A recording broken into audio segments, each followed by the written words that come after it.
With the drug task force hearing that was today, what is your your general reaction and impressions from that?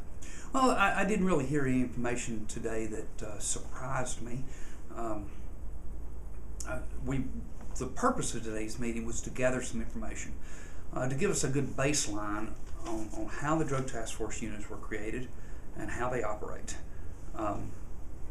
I think we accomplished that today. We heard from several different people, from the comptroller's office to a drug task force director to a DA, who gave us a good idea of how they operate. What I hope to see as we go forward, and I think what we heard today, is there are some issues with accountability. And as we go forward, I think you'll see some proposals come out of the Senate Judiciary Committee. And working with the House, we've got several House members who are concerned about this as well. I think you'll see some proposals to make some of the accounting procedures and operational procedures standard or uniform across the state.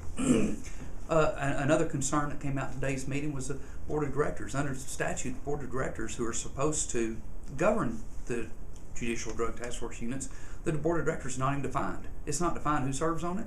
And I know traditionally it's been the participating law enforcement agencies, but it's not defined in statute.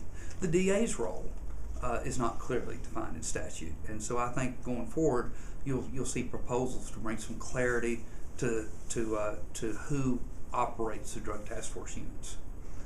Do you foresee anything, like any specific legislation coming up this next session to deal with that, or? I think there'll be some specific legislation. I do, and I think between now and when we have our next meeting, we'll have another meeting probably early in the session, and we hope to have a joint meeting. I know, again, as I said, there are several members in the House who have some concerns with the drug task force units and how they operate, and I think we'll have a joint meeting between the Senate and the House Judiciary Committee talking about specific proposals as we go forward.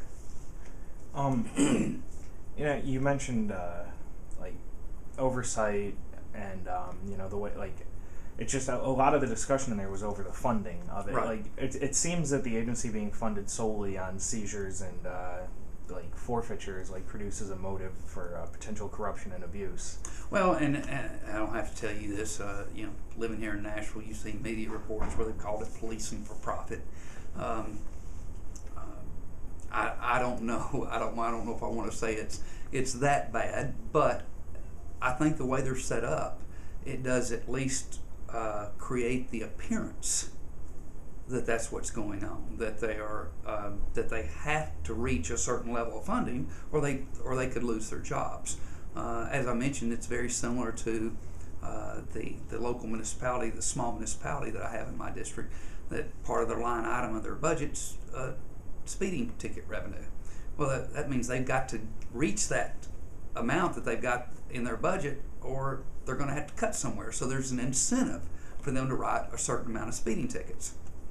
Well, in the drug task force unit and how they operate on money that is seized, there's no other way to at least that I can see, there's no other way to get around the fact that they have an incentive to take money in, because if they don't, they have no way to fund themselves. Do you think the oversight would make more sense on a statewide level or a more local?